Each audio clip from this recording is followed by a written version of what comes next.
এই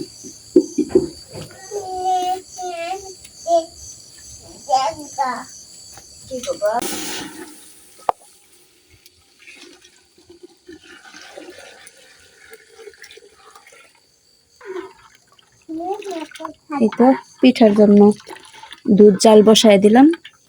এদিক দিয়ে দুধ জাল হইতে থাক, আর ওদিক দিয়ে আমি পিঠা বানাইতে থাকবো।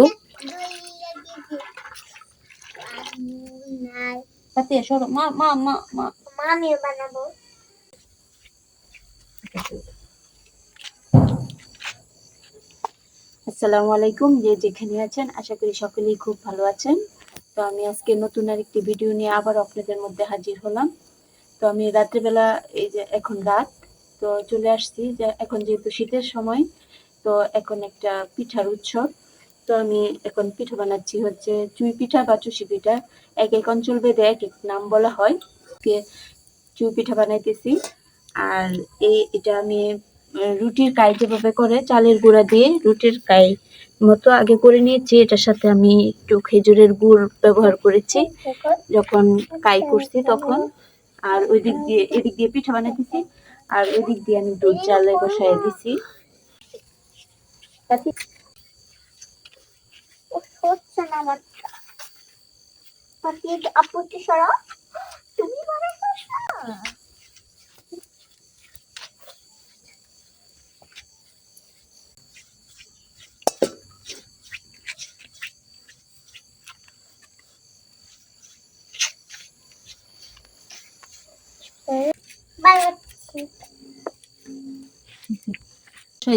দুধটা জাল হয়ে গেছে, তো এই ফুটন্ত দুধের মধ্যে আমি গুড়গুলি দিয়ে দেব, গলে যাক।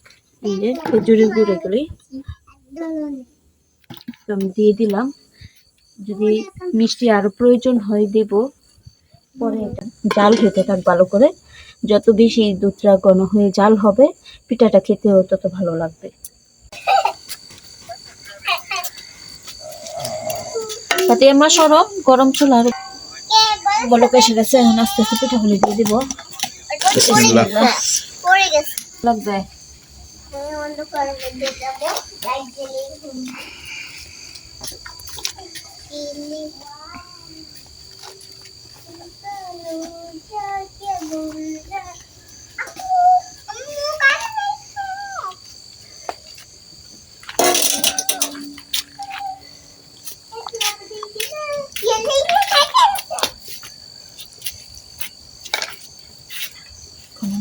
ঢেকে দেব।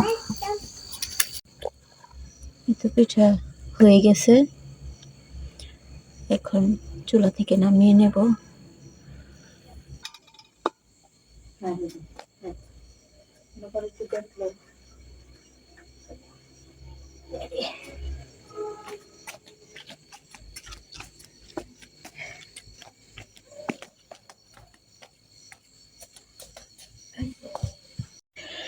তো বাহির থেকে নিয়ে আসলাম, বাহিরে তো একটু অন্ধকার, তার জন্য পিঠার কালারটা আসলে করে আসতেছিল না। দেখেন কত সুন্দর কালার আসছে। শীতের দিনে পিঠা ঠান্ডা হলে খেতেই বেশি মজা হয়।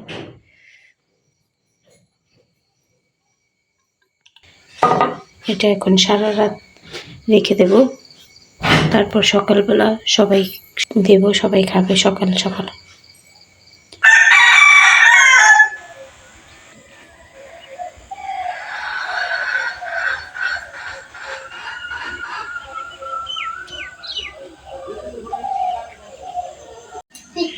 পিঠা খেতেছ কেমন?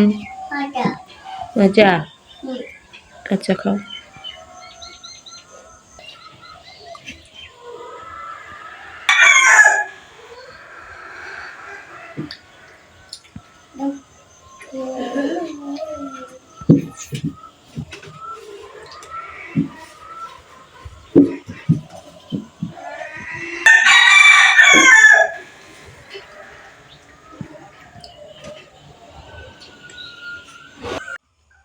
তুমি আসছো কেন? তুমি খাও গিয়া যাও।